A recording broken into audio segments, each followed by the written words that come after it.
ਸ਼ੁਰੂਆਤ ਕਰਦੇ ਜਾਈਏ ਤੇ ਸਭ ਤੋਂ ਪਹਿਲੀ ਰਿਪੋਰਟ ਰਾਜਕਰਮਵੀਰ ਸਿੰਘ ਜਿਹੜੀ ਜੌਬ ਗਰੋਥ ਨੂੰ ਲੈ ਕੇ ਆ। ਜੀ ਜਿਹੜੀ ਇਕਨੋਮੀ ਆ ਇਹ ਕਾਫੀ ਸ਼ੇਕੀ ਗਰਾਊਂਡ ਤੇ ਆ। CNBC ਰਿਪੋਰਟ ਕਰ ਰਿਹਾ ਵੀ ਪਹਿਲੇ 3 ਮਹੀਨਿਆਂ ਦੀ ਜਿਹੜੀ ਰਿਵਾਈਜ਼ਡ ਜੌਬ ਗਰੋਥ ਆਈ ਆ ਉਹ 9,11,000 ਡਾਊਨ ਆ। ਸੋ ਲਗਭਗ 1 ਮਿਲੀਅਨ ਜੌਬਸ ਘਟੀਆਂ ਹੈਗੀਆਂ ਜਨਵਰੀ, ਫਰਵਰੀ ਤੇ ਮਾਰਚ 3 ਮਹੀਨਿਆਂ 'ਚ। ਫਿਰ ਸੈਕੰਡ ਕੁਆਟਰ ਆਉਣਾ ਆ ਤੇ ਹੁਣ ਥਰਡ ਕੁਆਟਰ ਜਿਹੜਾ ਖਤਮ ਹੋਣ ਵਾਲਾ। ਇੱਥੋਂ ਤੁਸੀਂ ਜਿਹੜਾ ਅੰਦਾਜ਼ਾ ਲਾ ਸਕਦੇ ਹੈਗੇ ਆ ਤੇ ਇਕਨੋਮੀ ਕਿੱਧਰ ਨੂੰ ਜਾ ਰਹੀ ਹੈਗੀ ਆ। ਸੋ ਬਹੁਤ ਹੀ ਹੈਰਾਨੀਜਨਕ ਨੰਬਰ ਜਿਹੜੇ ਇਹ ਆਏ ਹੈਗੇ ਆ। ਰਿਵਾਈਜ਼ ਜਿਹੜੇ ਹੋਏ ਆ ਨੌਨ ਫਾਰਮ ਪੇ ਡਾਟਾ ਪਹਿਲੇ ਸਾਲਾਂ ਦਾ ਵੀ ਜੇ ਦੇਖਿਆ ਜਾਵੇ ਸਾਰਾ ਇਨਕਲੂਡ ਕਰਕੇ 9,11,000 ਜੌਬਸ ਘੱਟ ਹੋਈਆਂ ਹੈਗੀਆਂ, ਜਦ ਕਿ ਨੰਬਰਸ ਇਹਨਾਂ ਦੇ ਜਿਹੜੇ ਸੀ ਉਹ ਡਿਫਰੈਂਟ ਸ਼ੋ ਕਰਦੇ ਸੀ। ਬਿਲਕੁਲ ਇਹ ਪਹਿਲੀ ਵਾਰ ਨਹੀਂ ਹੋਇਆ। ਹੁਣ ਕੁਛ ਮਹੀਨੇ ਪਹਿਲਾਂ ਵੀ ਬਿਊਰੋ ਆਫ ਜਿਹੜਾ ਲੇਬਰ ਐਂਡ ਸਟੈਟਿਸਟਿਕਸ ਆ ਉਹਨਾਂ ਨੇ ਐਡਜਸਟਮੈਂਟ ਜਿਹੜੀ ਉਹ ਕੀਤੀ ਸੀਗੀ ਤੇ ਜੌਬਸ ਜਿਹੜੀਆਂ ਉਹ ਜਿੰਨੀਆਂ ਮਹੀਨੇ ਦਰ ਮਹੀਨੇ ਦੱਸੀਆਂ ਜਾਂਦੀਆਂ ਸੀ ਉਹਦੇ ਨਾਲੋਂ ਕਾਫੀ ਘੱਟ ਜਿਹੜੀਆਂ ਬਾਅਦ 'ਚ ਸ਼ੋ ਹੋਈਆਂ ਸੀ ਤੇ ਆਹ ਤਾਂ ਕਾਫੀ ਵੱਡਾ ਝਟਕਾ ਆ। ਸੋ 12 ਮਹੀਨਿਆਂ 'ਚ ਪਿਛਲੇ 12 ਮਹੀਨਿਆਂ 'ਚ ਜਿੰਨੀ ਅਨੁਮਾਨਿਤ ਇਹਨਾਂ ਨੇ ਦੱਸਿਆ ਵੀ ਜੌਬ ਗਰੋਥ ਹੋਈ ਆ ਉਹਦੇ ਨਾਲੋਂ ਤਕਰੀਬਨ 1 ਮਿਲੀਅਨ ਜੌਬਸ ਘੱਟ ਬਣੀਆਂ ਆ। ਸੋ ਇਹ ਅੰਦਾਜ਼ਾ ਇਸਨੇ ਇੱਕ ਹਿਸਾਬ ਦੇ ਨਾਲ ਕਾਫੀ ਜ਼ਿਆਦਾ ਹਿਲਜੁਲ ਕਰ ਦੇਣੀ ਆ। ਇਹ ਵੀ ਕਿਤੇ ਨਾ ਕਿਤੇ ਹਰਜੋਤ ਸਿੰਘ ਜੀ ਬਹੁਤ ਸਾਰੇ ਲੋਕ ਮੰਨ ਰਹੇ ਆ ਵੀ ਜਿਹੜਾ ਲਕਾਈ ਬੈਠੇ ਆ ਵੀ ਕੀ ਹਾਲਾਤ ਨੇ, ਕੀ ਇਸ ਟਾਈਮ ਇਕਨੋਮੀ ਦੀ ਆ। ਇੱਦਾਂ ਦੀਆਂ ਜਿਹੜੀਆਂ ਰਿਪੋਰਟਸ ਆ ਉਹਨਾਂ ਨੇ ਹੁਣ ਕਿਤੇ ਨਾ ਕਿਤੇ ਕਲੀਅਰ ਕਰ ਦਿੱਤਾ, ਘੁੰਡ ਚੱਕ ਹੋ ਗਿਆ ਵੀ ਸਮੱਸਿਆ ਜਿਹੜੀ ਉਹ ਆਪਣੇ ਸਾਹਮਣੇ ਮੋਹਰੇ ਆ ਕੇ ਜਿਹੜੀ ਉਹ ਆਣ ਖੜੀ ਆ। ਇਹ ਕਾਫੀ ਜਿਹੜੀਆਂ ਲੋਕਾਂ ਦਾ ਭਰੋਸਾ ਡੋਲਣ ਵਾਲੀਆਂ ਜਿਹੜੀ ਚੀਜ਼ ਜਿਹੜੀ ਉਹ ਬਣ ਜਾਂਦੀ ਆ। ਸੋ ਐਡਜਸਟਮੈਂਟਸ ਜਿਹੜੀਆਂ ਉਹ ਸਾਹਮਣੇ ਆਈਆਂ 2002 ਤੋਂ ਲੈ ਕੇ ਜਦੋਂ ਤੋਂ ਲਾਰਜੈਸਟ ਜਿਹੜੀ ਐਡਜਸਟਮੈਂਟ ਆ ਉਹ ਇੱਕ ਹਿਸਾਬ ਦੇ ਨਾਲ ਦੇਖੀ ਗਈ ਆ। ਸੋ ਰਿਵੀਜ਼ਨ ਕਹਿੰਦੇ ਵੀ 50% ਹਾਇਰ ਆ ਪਿਛਲੇ ਸਾਲ ਦੀ ਐਡਜਸਟਮੈਂਟ ਦੇ ਨਾਲੋਂ। ਸੋ ਟੋਟਲ ਰਿਵੀਜ਼ਨ ਵਾਲ ਸਟਰੀਟ ਦੀਆਂ ਜਿਹੜੀਆਂ ਐਕਸਪੈਕਟੇਸ਼ਨ ਸੀਗੀਆਂ ਉਹਦੇ ਨਾਲੋਂ ਵੀ ਜਿਹੜੀ ਆ ਉਹਦੇ ਰੇਂਜ ਦੇ ਵਿਚਾਲੇ ਤਾਂ ਜਿਹੜੀਆਂ ਉਹ ਆਈਆਂ ਪਰ ਹਾਇਰ ਐਂਡ ਦੇ ਵੱਲ ਨੂੰ ਆਈਆਂ ਆ। ਉਹ ਸੋਚ ਰਹੇ ਸੀਗੇ ਵੀ 6 ਲੱਖ ਤੋਂ 1 ਮਿਲੀਅਨ ਦੇ ਵਿਚਾਲੇ ਜਿਹੜੀਆਂ ਜੌਬਸ ਆ ਉਹ ਘਟੀਆਂ ਜਿਹੜੀਆਂ ਉਹ ਸ਼ੋ ਹੋਣਗੀਆਂ ਤਾਂ ਉਹੀ ਤਕਰੀਬਨ 1 ਮਿਲੀਅਨ ਦੇ ਇਰਦ ਗਿਰਦ ਜਿਹੜੀਆਂ ਉਹ ਸਾਹਮਣੇ ਆਈਆਂ ਆ। ਸਭ ਤੋਂ ਵੱਡਾ ਮਾਰਕਡਾਊਨ ਜਿਹੜਾ ਆਇਆ ਲੈਜਰ ਤੇ ਹੌਸਪਿਟੈਲਿਟੀ ਇੰਡਸਟਰੀ ਦੇ ਵਿੱਚ 1,76,000 ਜੌਬਸ ਇਹਦੇ ਵਿੱਚ ਘਟੀਆਂ। ਪ੍ਰੋਫੈਸ਼ਨਲ ਤੇ ਬਿਜ਼ਨਸ ਸਰਵਿਸਿਜ਼ ਦੇ ਵਿੱਚ 1,58,000, ਰੀਟੇਲ ਟ੍ਰੇਡ ਦੇ ਵਿੱਚ 1,26,000 ਤੇ 200 ਜੌਬਸ ਘਟੀਆਂ ਆ। ਸੋ ਬਹੁਤੇ ਸੈਕਟਰਸ ਦੇ ਵਿੱਚ ਡਾਊਨਵਰਡ ਟ੍ਰੈਂਡ ਰਿਵੀਜ਼ਨ ਜਿਹੜਾ ਆ ਉਹ ਦੇਖਿਆ ਗਿਆ ਹੈਗਾ ਆ। ਸਰਕਾਰੀ ਜੌਬਸ ਵੀ 31,000 ਦੇ ਆંકੜੇ ਨਾਲ ਥੱਲੇ ਨੂੰ ਗਈਆਂ ਜਿਹੜੀਆਂ ਉਹ ਹੈਗੀਆਂ ਆ।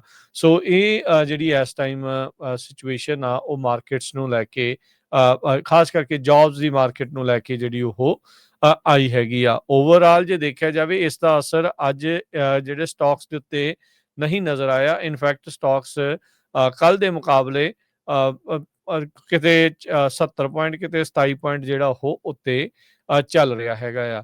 ਵੀਕ ਜੌਬਸ ਰਿਪੋਰਟ ਜਦੋਂ ਜੁਲਾਈ ਦੀ ਆਈ ਸੀਗੀ ਤਾਂ ਰਾਸ਼ਟਰਪਤੀ ਟਰੰਪ ਨੇ ਜਿਹੜੇ BLS ਦੇ ਕਮਿਸ਼ਨਰ ਐਰਿਕਾ ਮੈਕਐਂਟਰਫਰ ਉਹਨਾਂ ਨੂੰ ਜਿਹੜਾ ਉਹ ਫਾਇਰ ਕਰ ਦਿੱਤਾ ਸੀ। ਹੈਰੀਟੇਜ ਫਾਊਂਡੇਸ਼ਨ ਪ੍ਰੋਜੈਕਟ 2025 ਵਾਲੇ ਇਕੋਨੋਮਿਸਟ EJ ਐਂਟੋਨੀ ਨੂੰ ਉਸ ਦਾ ਸਕਸੈਸਰ ਜਿਹੜਾ ਉਹ ਐਲਾਨਿਆ ਸੀਗਾ। ਅਗਸਤ ਪੇਰੋਲ ਕਾਊਂਟ ਪਹਿਲਾਂ ਹੀ ਜੁਲਾਈ ਦੇ ਮੁਕਾਬਲੇ ਘੱਟ ਜਿਹੜਾ ਉਹ ਸਾਹਮਣੇ ਆਇਆ ਆ ਤੇ ਜੂਨ ਦੇ ਵਿੱਚ ਟੋਟਲ ਲਾਸ 13,000 ਜੌਬਸ ਦਾ ਆਇਆ ਸੀ। ਨੈਗੇਟਿਵ ਟੋਟਲ ਸਿੰਸ 2020 ਦਸੰਬਰ 2020 ਤੋਂ ਬਾਅਦ ਚ ਪਹਿਲੀ ਵਾਰੀ ਨੈਗੇਟਿਵ ਜਿਹੜਾ ਇਹ ਨੰਬਰ ਸਾਹਮਣੇ ਆਇਆ ਆ। ਸੋ ਜਿਹੜੇ ਮੰਥਲੀ ਮੂਵਸ ਵੀ ਜਿਹੜੇ ਆ ਰਹੇ ਨੇ ਐਡੀਸ਼ਨਲ ਜਿਹੜਾ ਸਰਵੇ ਕੀਤਾ ਗਿਆ ਡਾਟਾ ਆ BLS ਦੇ ਵਿੱਚ। ਸੋ ਇਹ ਹੁਣ ਜਿਹੜੀਆਂ ਰਿਵੀਜ਼ਨਸ ਆ ਐਨੂਅਲ ਰਿਵੀਜ਼ਨਸ ਆ ਇਹ ਕਹਿੰਦੇ ਵੀ ਇਸ ਦੇ ਵਿੱਚ ਜ਼ਿਆਦਾ ਕੰਪਰੀਹੈਂਸਿਵ ਜ਼ਿਆਦਾ ਇਨਫੋਰਮੇਸ਼ਨ ਹੁੰਦੀ ਆ।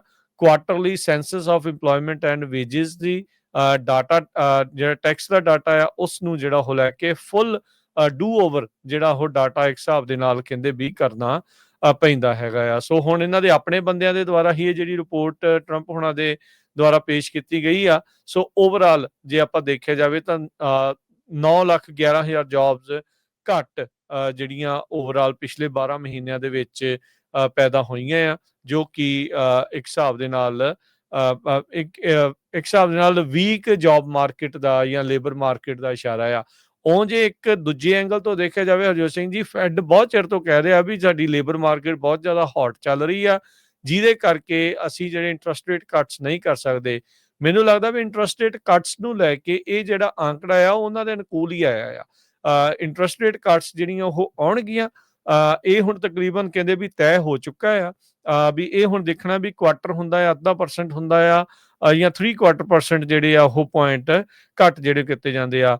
ਵੀਕ ਲੇਬਰ ਮਾਰਕੀਟ ਕਿਤੇ ਨਾ ਕਿਤੇ ਇੰਟਰਸਟ ਰੇਟ ਕੱਟਸ ਨੂੰ ਵਧਾਵਾ ਜਿਹੜੀਆਂ ਉਹ ਦਿੰਦੀਆਂ ਨੇ। ਸੋ ਇਹ ਜਿਹੜਾ ਆંકੜਾ ਇੰਟਰਸਟ ਰੇਟ ਕੱਟਸ ਦੇ ਐਂਗਲ ਤੋਂ ਦੇਖਿਆ ਜਾਵੇ ਤਾਂ ਉਹ ਠੀਕ ਆ, ਪਰ ਓਵਰਆਲ ਲੋਕਾਂ ਦੇ ਲਈ ਜੇ ਦੇਖਿਆ ਜਾਵੇ ਵੀ ਹਾਂ ਜੌਬਸ ਘੱਟ ਕ੍ਰੀਏਟ ਹੋ ਰਹੀਆਂ ਆ, ਇਕਨੋਮੀ ਜ਼ਰੂਰ ਸ਼ੇਕੀਅਰ ਗਰਾਊਂਡਸ ਦੇ ਉੱਤੇ ਨਜ਼ਰ ਆ ਰਹੀ ਹੈਗੀ ਆ। ਯੂਐਸਏ ਦੇ ਵਿੱਚ ਜਿਹੜਾ ਟਰੈਵਲ ਇੰਡਸਟਰੀ ਆ ਉਹਨੂੰ ਬਹੁਤ ਜ਼ਿਆਦਾ ਹਰਟ ਹੋਈ ਆ ਉਹ, ਖਾਸ ਕਰਕੇ ਮੈਕਸੀਕੋ ਤੇ ਕੈਨੇਡਾ ਤੋਂ, ਕਿਉਂਕਿ ਰਿਲੇਸ਼ਨ ਵਾਲੇ ਗੁੱਡ ਨਹੀਂ ਰਹੇ ਹੈਗੇ। ਤੇ ਓਵਰਆਲ ਜੇ ਦੇਖਿਆ ਜਾਵੇ ਕਹਿੰਦੇ ਵੀ ਯੂਐਸ ਦੀ ਇਕਨੋਮੀ ਨੂੰ 12.5 ਬਿਲੀਅਨ ਡਾਲਰ ਦਾ ਜਿਹੜਾ ਲਾਸ ਹੋਊਗਾ ਇੰਟਰਨੈਸ਼ਨਲ ਟਰੈਵਲ ਦੇ ਵਿੱਚ। ਇਹਦਾ ਇੱਕ ਕਾਰਨ ਹੋਰ ਵੀ ਆ ਵੀ ਪਿਛਲੇ ਦਿਨਾਂ ਦੇ ਵਿੱਚ ਟਰੰਪ ਐਡਮਿਨਿਸਟ੍ਰੇਸ਼ਨ ਨੇ, ਸਟੇਟ ਡਿਪਾਰਟਮੈਂਟ ਨੇ ਇਹ ਕਿਹਾ ਵੀ ਜਿਹੜੇ ਵੀਜ਼ੇ ਦੇ ਰੂਲ ਆ ਉਹ ਅਸੀਂ ਬਹੁਤ ਟਾਈਟ ਕਰਨ ਜਾ ਰਹੇ ਆ। ਸਟੂਡੈਂਟ ਵੀਜ਼ੇ ਦੇ ਲਈ, ਬਿਜ਼ਨਸ ਟਰੈਵਲਰਸ ਦੇ ਲਈ $250 ਫੀਸ ਵੀ ਲਾ ਦਿੱਤੀ ਗਈ ਹੈਗੀ ਆ, ਜਿਹੜੇ ਵਿਜ਼ਿਟ ਕਰਨ ਆਊਗੇ। ਸੋ ਜਿਹੜਾ ਟਰੈਵਲ ਇੰਡਸਟਰੀ ਇੱਕ ਬਹੁਤ ਵੱਡਾ ਬਿਜ਼ਨਸ ਹੈਗਾ। ਇਹ ਜੇ 12.5 ਬਿਲੀਅਨ ਡਾਲਰ ਦਾ ਇਹਦਾ ਜਿਹੜਾ ਡੈਮੇਜ ਹੋਊਗਾ, ਦੇਖ ਲਓ ਵੀ ਹੋਟਲ, ਮੋਟਲ, ਰੈਸਟੋਰੈਂਟ, ਇਹ ਸਾਰੀ ਇੰਡਸਟਰੀ ਦੇ ਉੱਤੇ ਇਹਦਾ ਜਿਹੜਾ ਅਸਰ ਹੋਊਗਾ। ਟਰੈਵਲ ਤੇ ਟੂਰਿਜ਼ਮ ਪੂਰੀ ਦੁਨੀਆ ਦੇ ਵਿੱਚ $2.6 ਟ੍ਰਿਲੀਅਨ ਇਕਨੋਮੀ ਨੂੰ ਕੰਟਰੀਬਿਊਟ ਕਰਦਾ ਆ। ਤੇ 20 ਮਿਲੀਅਨ ਜੌਬਸ ਇਸ ਇੰਡਸਟਰੀ ਦੇ ਵਿੱਚ ਹੈਗੀਆਂ ਆ। ਤੇ $585 ਬਿਲੀਅਨ ਟੈਕਸ ਰੈਵਨਿਊ ਆਉਂਦਾ ਵੱਖ-ਵੱਖ ਗਵਰਨਮੈਂਟਸ ਨੂੰ।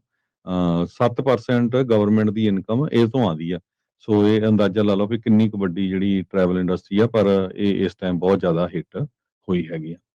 ਜੀ, ਬਿਲਕੁਲ। ਸੋ ਮੈਂ ਇੱਕ ਰਿਪੋਰਟ ਹਰਜੋਤ ਸਿੰਘ ਜੀ ਦੇਖ ਰਿਹਾ ਸੀਗਾ, ਜਿਹੜੇ ਬਾਰਡਰ ਦੇ ਨਜ਼ਦੀਕ ਕੈਨੇਡਾ ਤੇ ਅਮਰੀਕਾ ਦੇ ਬਾਰਡਰ ਦੇ ਨਜ਼ਦੀਕ ਅਜਿਹੇ ਸ਼ਹਿਰ ਜਿਨ੍ਹਾਂ ਦੇ ਵਿੱਚ ਕੈਨੇਡਾ ਤੋਂ ਲੰਘ ਕੇ ਅਮਰੀਕਾ ਦੇ ਵਿੱਚ ਆਉਣਾ ਪੈਂਦਾ, ਇੱਕ ਪਾਰਟ ਹੈਗਾ ਪ੍ਰਿੰਸ ਕਰਕੇ ਆ, ਮੈਨੂੰ ਨਾਂ ਭੁੱਲ ਗਿਆ ਐਗਜ਼ੈਕਟਲੀ ਉਸ ਪੂਰੀ ਲੋਕੇਸ਼ਨ ਦਾ।